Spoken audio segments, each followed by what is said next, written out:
Bonsoir Jonathan. Salut, ça va bien? Oui, ça va bien. Vraiment content de te retrouver sur le plateau de Théovox Actualité. Ça faisait un petit moment. Oui. La dernière fois qu'on t'a vu, c'est quand on a fait le lancement de nos décors. Oui.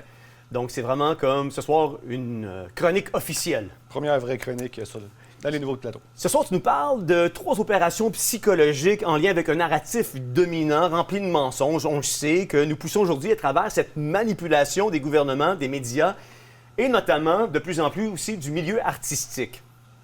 Oui, on sait que les PSYOPs, les opérations psychologiques ou les plans des globalistes et les prophéties bibliques ne vont pas s'arrêter parce que Orange Man Bad est rendu au pouvoir ou sauveur de l'humanité pour d'autres. Ça va continuer, on le sait. Fait que je voulais commencer en faisant un rappel d'intérêt public là, ça va faire un bon lien avec la capsule tantôt avec Julie sur la confiance des médias. Ouais. Fait que je voulais commencer justement en disant un premier rappel. Puisque les médias mainstream puis la science nous dit qu'on peut faire confiance aveugle dans la science et les médias parce qu'ils sont neutres, ben il faut leur faire confiance. Ça fait du sens, ils le disent. Ils ne nous mentiraient pas. Fait que, bref, c'est aussi crédible que quand quelqu'un dit le gouvernement m'envoie, fais-moi confiance, je viens pour t'aider, pour reprendre les mots de Ronald Reagan. Fait que, je vais commencer avec une première opération psychologique qui est déjà en cours. La plus grande actuellement, ça reste l'agenda climatique. Ils nous cassent les oreilles avec ça dans tous les médias. On va prendre un petit recul ce soir pour regarder ça. Ça va vraiment être l'excuse qu'ils vont prendre pour qu'on devienne tous des communistes d'ici 2030 pour s'unir et pour sauver la planète. Effectivement. On regarde, on prend un petit peu de recul. On revient en octobre 2022. Il y avait Melissa Fleming, la secrétaire générale adjointe à la communication globale de l'ONU, qui avait dit à un événement du World Economic Forum que l'ONU est maître de la science. Elle avait dit « We own the science ». Donc, dans le fond, ce qu'elle dit dans ces mots, c'est qu'ils ne suivent pas la science, comme qu'ils prétendent. Ils la contrôlent, ils la dictent, ils en sont maîtres, et non des followers de la science, comme qu'ils vont dire souvent. On est supposé de croire que la science est libre et sans biais, et qu'on repassera juste avec une affirmation comme ça. Ouais. Mme Fleming disait aussi que l'ONU avait fait un partenariat avec Google, je pense qu'on avait déjà parlé de ça l'année dernière, pour contrôler les résultats de recherche sur le moteur le plus utilisé au monde. J'ai donc mis mes exemples de l'année dernière à jour avec les articles les plus récents que j'ai pu trouver. C'est assez intéressant. Oui. C'est assez intéressant. Puis c'est là que tu vois que ceux et celles qui continuent à croire au narratif dominant, il manque quelque part d'informations. Parce que quand on collige toute l'information, comme tu le fais, on voit que c'est un non-sens de continuer à croire à ce narratif-là qui est de plus en plus dominant. Tu peux regarder un rapport scientifique et te dire « Wow, il y a vraiment des changements climatiques ». Ou regarder une courbe qui date depuis 1850 et te dire « Wow, il y a vraiment des changements climatiques ». Et quand on regarde la somme de tout ça, ce qui est rapporté par des médias officiels, puis qu'on peut trouver sur Google, juste ça se contredit. C'est assez hallucinant. Comme qu'on va voir, tous les pays du monde ou toutes les régions du monde se réchauffent plus vite que le reste du monde. Ça fait du sens. En même temps, je vous donne des outils à la maison pour vous assigner avec votre beau-frère quadruple vacciné qui écoute encore TVA. On va faire un tour rapide de ce que dit la science. J'ai quelques images que je vous ai mis à l'écran. Si on commence avec CTV News de London, en Ontario, un article de juillet 2023, il dit que le Canada se réchauffe 2 fois plus vite que le reste de la planète, selon un expert en environnement de l'Université Western. On va aussi, en novembre 2023, le journal The Guardian disait que la science est irréfutable. Le changement climatique aux États-Unis est plus rapide que la moyenne mondiale, selon un rapport. Fait que déjà là, c'est le Canada ou les États-Unis qui se réchauffent plus vite, on ne sait pas. Ça se contredit déjà. Mais c'est le même continent, anyway. Oui, disons.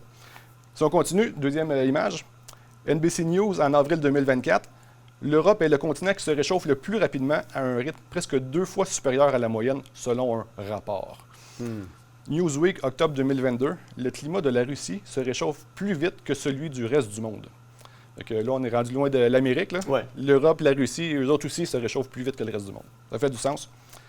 Reuters, à août 2022, la Chine avertit que sa température augmente plus rapidement que la moyenne globale. PBS, aussi en août 2022, fait qu'au même moment, c'est l'Arctique, selon PBS, qui se réchauffe 4 fois plus vite que le reste du monde. Prochaine image. Selon l'ICC, en septembre 2023, c'est une organisation sans but lucratif spécialisée dans la psychose climatique. Selon eux, c'est l'Antarctique qui se réchaufferait presque 2 fois plus vite que le reste du monde.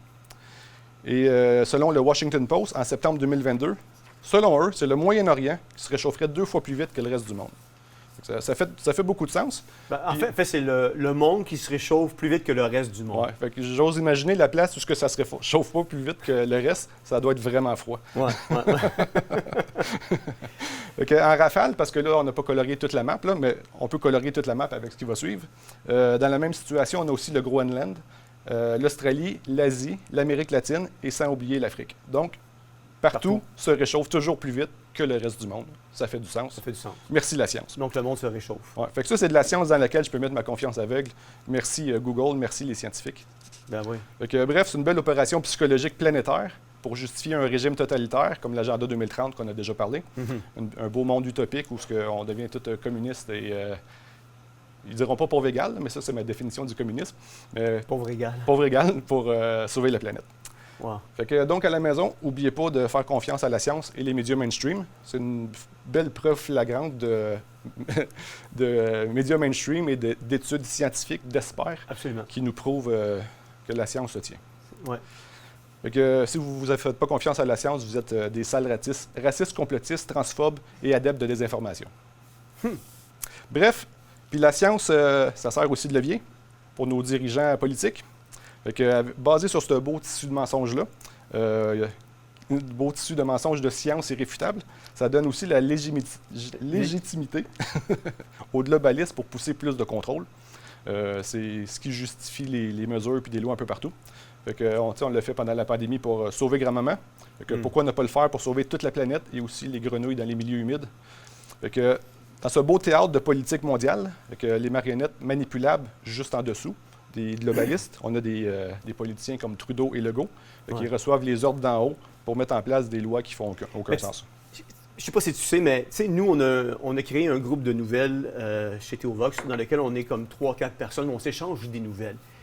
Et puis, Yann Richard, qui fait partie de ce groupe-là, a marqué cette semaine quelque chose qui a attiré mon attention, puis je trouvais ça fort intéressant. Il dit « Justin Trudeau n'existe pas par lui-même. » En fait, il a vécu sous l'ombre de son père ou via son père. Il a vécu sous l'ombre de son père ou via son père. Maintenant, choisissez lequel des deux est son père, soit Fidel Castro ou Pierre-Éliott Trudeau. Bon point. Il gouverne au nom des mondialistes. Il est appaventré et obéit au doigt et à l'œil à toutes leurs doléances. C'est un multimillionnaire qui ne craint pas la défaite prochaine. En fait, il n'existe pas. Il respire, certes, mais il n'existe pas. Quand tu vois un Klaus Schwab du World Economic Forum qui va dire ouvertement devant tout le monde qu'ils ont pénétré la moitié du cabinet Trudeau, qui les contrôle, c'est une marionnette. Là. C'est un comédien, c'était ça à la base. Il aurait dû rester drama teacher comme il fait bien. Ouais. Fait que, toute cette belle science-là, dans laquelle on peut faire confiance, amène à des lois stupides. Un bel exemple que je vous ai sorti, un article que j'avais vu cet été. Fait que, François Legault, qui voulait au Québec interdire les voitures à essence d'ici 2035. Fait que, quand tu regardes ça, bonne chance parce que le réseau électrique ne fournirait même pas pour commencer. Là. Fait qu'on nous cite l'excuse de vouloir réduire les émissions de carbone. Fait que si l'élite était vraiment sincère pour réduire les émissions de carbone, il ne pousserait pas autant, d'un autre côté, un monde de plus en plus intelligent et connecté, parce que ça a un coût énergétique et environnemental extrême. Fait que c'est assez paradoxal d'un côté de dire on veut réduire, mais de l'autre côté, on pousse plus de surveillance. Oui. Mais tu sais, les gouvernements de plus en plus, Jonathan, font passer énormément de lois sur la désinformation. Puis quand on pose la question au commun des mortels, ou même au gouvernement, ou même aux médias sur c'est quoi pour eux la désinformation, ils sont jamais capables de répondre vraiment clairement ce que ça signifie pour eux, la désinformation. C'est sûr. Mais quand je regarde c'est quoi la science du climat, pour moi, c'est eux autres qui poussent la désinformation. C'est assez évident. Ouais. Que, si on s'en va dans le thème de l'intelligence artificielle, qui prend beaucoup d'ampleur, on reste encore dans le thème des émissions de carbone. Fait qu'on va revenir à Google qu'on parlait tantôt, qui est le maître des algorithmes de recherche et défenseur de la science du climat. Fait que c'est quand même drôle qu'ils nous fassent la morale puis qu'ils poussent la psychose climatique. Quand l'élite, comme je disais, nous pousse vers un monde plus intelligent, plus connecté, un Internet des objets, un Internet des personnes. On a déjà discuté aussi avec la convergence bionumérique. Ouais. De plus en plus d'intelligence artificielle, quand tout cet immense parc de serveurs informatiques-là devient une énorme source de pollution mondiale et un gouffre énergétique.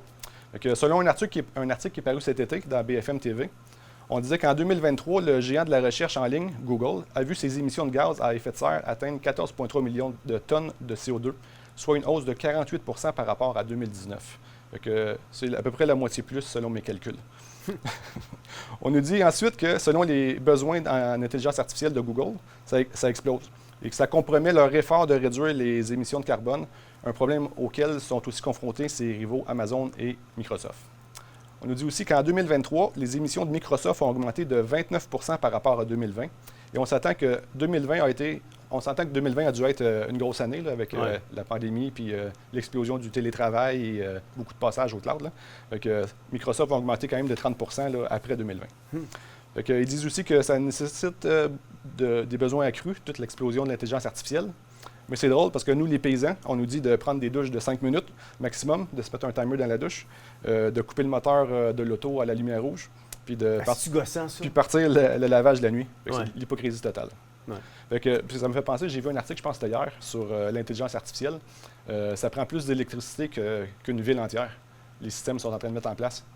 Fait que, si toi, à la maison, tu essaies de faire des efforts pour sauver la planète en consommant moins, tout ton effort est annulé par ce qu'ils font avec leur gaspillage énergétique, avec l'intelligence artificielle.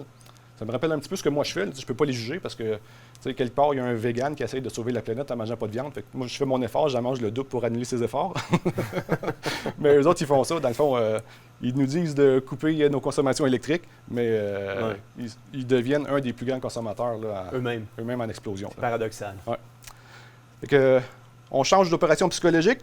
On a parlé du climat. Là, on va parler de l'OMS qui préparait la prochaine pandémie. Oui. Donc, après la après la psychose climatique qu'on vient de parler, basée sur une pseudo-science commandée sur Temu, il y a une autre grosse opération psychologique qu'on a vécue et qui risque fortement de revenir, malheureusement. C'est là où les prochaines pandémies, possiblement, qui peuvent arriver. Là. Fait que c'est ce qui va justifier un contrôle total, une soumission de nos gouvernements à l'OMS. Le traité des pandémies. Oui, c'est la loi C-293, c'est ça, je pense, ouais. Traité des pandémies, pour donner les rênes des gouvernements s'il y avait une autre pandémie qui sortirait. Fait que, aider aussi à pousser les vaccins en ARN messager pour nous rendre à l'image de Klaus Schwab. C'est assez hallucinant le projet de loi C-293. On en a parlé la semaine dernière, je vais juste revenir parce que sous la thématique de mettre en branle des systèmes là, pour contrer justement ces pandémies-là, le gouvernement se donne comme plan de match la possibilité de venir se mettre le nez jusque dans notre assiette, là, dans ce qu'on va manger. Ça lui donne la permission de légiférer autour des cheptels bovins. Ça lui donne le droit de légiférer autour du milieu agricole. Puis ça lui donne le droit de pouvoir gérer ça pour pouvoir se mettre le nez jusque dans notre assiette, puis nous emmener des protéines de bébites qui vont remplacer éventuellement cette viande-là. Ça leur donne aussi le pouvoir de tester des poulets avec des tests PCR bidons, comme pendant la pandémie, dire qu'ils sont positifs à tel ou tel virus, puis de tuer des centaines de milliers de poulets ou autres animaux. Donc, dans cette idée-là d'une belle pandémie possible qui pourrait suivre, selon l'OMS, prochaine image, dans le fond, en juin dernier, l'OMS a sorti son plan de match pour la prochaine pandémie. Je veux dire, une liste d'une trentaine de pathogènes qui pourraient déclencher la prochaine pandémie. Excusez-moi. Donc, des pathogènes à surveiller de près dans le monde. On dirait qu'ils ne sont pas certains quel virus qu'ils veulent sortir pour asservir l'humanité puis baisser la population mondiale. Ils ont l'air d'hésiter. Fait que j'ai sorti les virus les plus intéressants de leur liste de 30 pathogènes à surveiller. Fait qu'il y avait le prochain coronavirus ou un variant du COVID-19. Ça pourrait être, c'est vraiment sous surveillance, il faut faire attention. Dans les virus importants, il y avait la fièvre hémorragique, le virus Marburg, l'Ebola, le Zika, la grippe aviaire H5N1, puis un variant de l'influenza. Il y avait aussi le monkeypox, qui ont renommé Mpox, sûrement copyrighté là, comme COVID-19. Là. Ouais. Déclaré justement cet été urgence mondiale par l'OMS. Ils ont déclaré ça une urgence mondiale, c'était un 14 août. Dans le calendrier juif, c'était le 9th of Av. C'était une date importante dans le calendrier juif. Là. OK. Fait que c'est pas par hasard. Là. Et les kabbalistes au pouvoir, souvent, ils vont suivre ces calendriers-là. Fait qu'ils ont déclaré le monkeypox une urgence mondiale le 9th of Av, le 9 du mois de Av. Il y avait aussi dans la liste des virus la peste noire ou bubonique. Puis j'ai aussi vu d'autres articles de 2024 qui parlaient de ces virus-là. Fait que c'est pas juste dans leur liste, là, c'est vraiment sous surveillance selon eux. Puis le comble de la stupidité dans toute leur liste de pathogènes à surveiller, c'est la maladie X hypothétique. Oui, c'est ça. Fait que ça donne des articles avec des textes stupides comme comment pouvons-nous nous préparer à la maladie X si elle n'existe pas encore? Ou la maladie X va frapper, c'est inévitable. Mais c'est hypothétique. Donc n'importe quoi. On n'est pas capable de mettre un nom à cette maladie-là, qui est hypothétique. Elle n'existe pas encore, mais il faut avoir peur déjà. Il faut déjà être préparé mentalement à avoir peur, à se soumettre, puis c'est ça, à se confiner. Prochaine image, ça me donne un petit stress quand je vois aussi, comme c'est arrivé récemment, là, les Américains ont échappé 43 singes d'un laboratoire de recherche le 7 novembre en Caroline du Sud. J'ai vu le dernier article qui datait du 18 novembre. Il y a une semaine et demie à peu près. Oui, il en resterait 2 en liberté. Tu vois des labos biologiques qui échappent des singes dans la nature, c'est comme... ils testaient quoi sur eux autres, là? Ouais. On ne sait jamais ce qu'ils nous réservent. À mon avis, les prochains gros virus, dans ma position biblique, ils attendent ça pour les tribulations. Là, il va y avoir les 4 cavaliers, guerre, famine, peste, ainsi de suite. Là. Je pense qu'ils se retiennent pour ça, là. Espérons-le. Sinon, on va assister à un changement de gouvernance aux États-Unis bientôt. Oui. C'est la 3e grande opération psychologique que je voulais vous parler après le climat et les virus. C'est le théâtre politique américain. Cette fois-là, dans le théâtre politique américain, c'est quand même dommage de voir Biden partir déjà. C'était vraiment inspirant et inclusif de voir un homme âgé en perte d'autonomie avoir de la difficulté à terminer ses phrases, saluer des fantômes, puis avoir de la difficulté à lire un télésouffleur, à être à la tête du monde libre, défenseur de la démocratie. C'est vraiment triste de le voir partir. C'est vraiment un spectacle de démolition contrôlée, ce qu'on assiste aux États-Unis, là, déguisé sous guise d'incompétence. Moi aussi, j'appellerais ça de l'abus de personnes âgées si c'était pas un gros spectacle. Mais non, ça reste une grande pièce de théâtre maçonnique pour mettre le chaos et pour amener après ça un faux sauveur. Oui, mais je trouve que ça faisait pitié de justement mettre un homme comme ça à la tête du pays pendant toutes ces années. Un vrai show. Comme disait Albert Pikes, un grand franc-maçon des années 1800, « Chaque fois que le peuple aura besoin d'un héros, nous lui fournirons. » C'est un grand club, puis on n'est pas dedans. On est rendu dans une époque où les gens veulent un héros. Ouais. On a un beau sur un plateau d'argent, l'homme doré. Mais pour revenir à Biden, il a quand même fait des bons accomplissements, comme pour exploser la dette américaine. On continue vraiment à la lancer. Depuis la création de la Fed, je vous ai sorti un petit peu de statistiques en 1913. Oui, c'est quand même assez impressionnant, ces statistiques-là, de l'augmentation de la dette en si peu de temps aux États-Unis. Ça a pris 100 ans, de 1913 à 2013 environ, pour monter la dette nationale américaine à 10 trilliards. Ouais. Puis après ça, en 15 ans et 3 présidents, on a plus que triplé la dette américaine. Les banquiers centraux doivent vraiment être contents. Je vous ai mis un beau petit graphique, il est à l'écran. Les Américains, dans le fond, viennent d'atteindre pour la première fois 36 trilliards de dollars de dette. Dernièrement. Il y avait eu Barack Hussein Obama qui avait monté ça de 10 à 20 trilliards en 8 ans. Wow. Trump de 20 à 28 trilliards en seulement 4 ans. Il y avait quand même l'excuse de la pandémie. COVID. Ouais. Puis Biden a monté ça de 28 à 36 trilliards en moins de 4 ans. C'est certain que ça aide à accélérer tout ça quand tu laisses 82 milliards en armement aux Afghans, puis tu envoies 175 milliards en Ukraine, on s'entend, là. Ouais.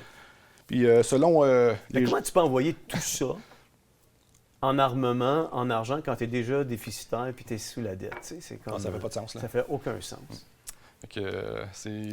C'est ridicule. Il accélère l'appauvrissement du pays. Puis j'ai été voir sur les charmantes personnes sur le CFR, le Council of Foreign Relations. En mai 2024, il disait que pour la première fois, les États-Unis dépensaient plus en intérêts sur la dette qu'en défense militaire. C'est malade parce que c'est le pays avec le plus grand budget militaire. Puis là, la dépense sur la dette, les intérêts de la dette viennent dépasser le budget militaire cet été. Ça sent la fin de l'Empire américain. J'ai mis un autre graphique qui est à l'écran.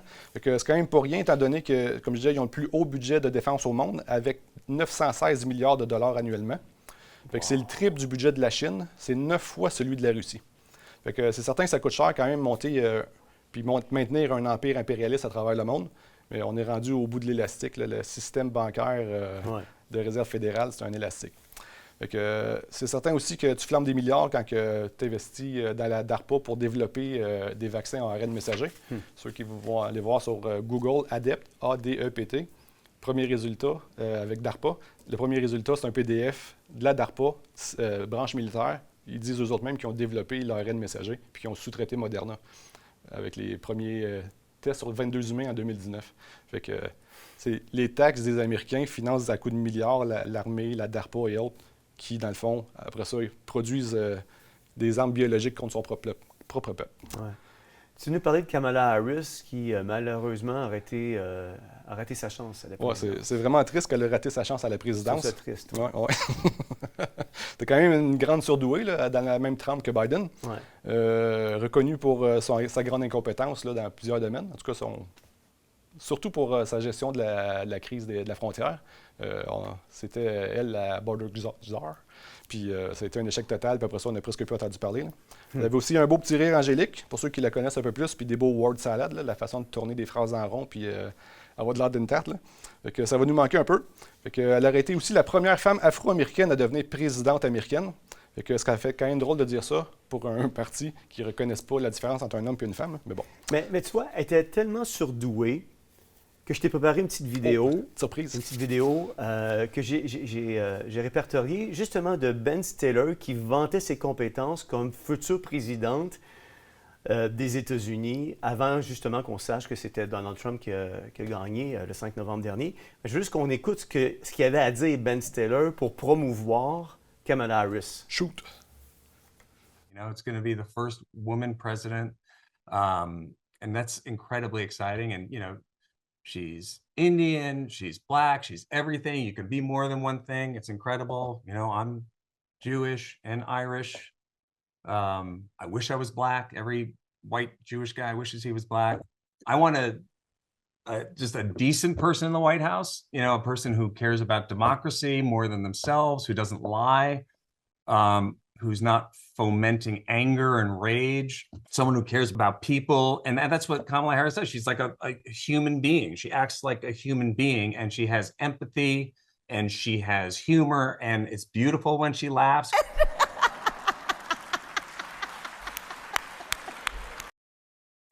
Tu sais, dans ce que Ben Stiller dit, il n'y a rien, mais absolument rien, avec ses compétences qui corroborent avec la description de l'emploi de président. Là. Est humaine, elle parle bien. Tu ne peux pas sélectionner un président de la plus... Ils l'ont fait avec Joe Biden, remarque, là. Mais tu ne peux pas mettre à la tête de l'empire, la plus grande nation au monde, quelqu'un qui n'est pas capable de rencontrer un minimum dans la description d'emploi, là. Et surtout, ce qu'il dit, c'est insensé. Je ne peux même pas comprendre que des gens comme Ben Stiller ou comme toute autre personne qui ont vanté la course à la présidence de Kamala Harris avec des mots comme il a été utilisé pour la décrire comme étant compétente pour gouverner le peuple américain. Là. Ah, c'est ce qu'ils appellent ça du DEI aux États-Unis, là, Diversity Hiring. Tu engages quelqu'un basé sur son genre puis son orientation sexuelle. Là. Fait que dans le fond, selon la gauche, qui sont... Bon, passer le commentaire. Selon la gauche, dans le fond, pour combattre le racisme et le sexisme, ben, dans le fond, on sélectionne des gens basés sur leur sexe et leur race et ainsi de suite. Fait que c'est la base du racisme. Fait qu'ils sont en train, d'une certaine façon, de ramener le racisme aux États-Unis, puis d'engager des gens juste sur leur sexe et race et orientation, et ainsi de suite, et non sur leurs compétences. En fait, on engage un contenant plutôt qu'un contenu. C'est ça. Puis même cette semaine, j'ai vu Walmart qui commençait à mettre fin à cette politique-là, d'engager des gens sur ça, puis de recommencer des tests de compétences. On va poursuivre sur sa carrière politique, si ouais. vous voulez. Oui, fait que sa carrière politique à Kamala Harris avait été lancée après avoir couché avec Willie Brown en 1994-1995. C'est l'ex-maire de San Francisco, qui était aussi président de l'Assemblée de l'État de Californie. Ensuite, c'est lui qui a donné un coup de main à son tour pour l'aider à lancer sa carrière politique. Elle est devenue procureure du district de San Francisco de 2004 à 2011, procureure générale de Californie de 2011 à 2017, sénatrice des États-Unis de 2017-2021, puis VP sous Biden en 2021. Puis c'est de valeur parce que basé sur les prophéties des Simpsons, dirigées par Matt Browning, qui est un franc-maçon, je me serais attendu à ce qu'elle devienne présidente, mais non, je me suis fait avoir. Ils n'ont pas toujours la vérité. Fait que, bref, un détail que les médias n'ont pas parlé pendant la campagne, c'était qu'en tant que procureur du district en San Francisco, Kamala avait détruit des milliers de familles, surtout afro-américaines, en poursuivant 1900 personnes à San Francisco seulement pour des possessions mineures de pot. Puis elle avait avoué dans une entrevue qu'elle avait fumé du pot au collège. Fait que un petit peu paradoxal.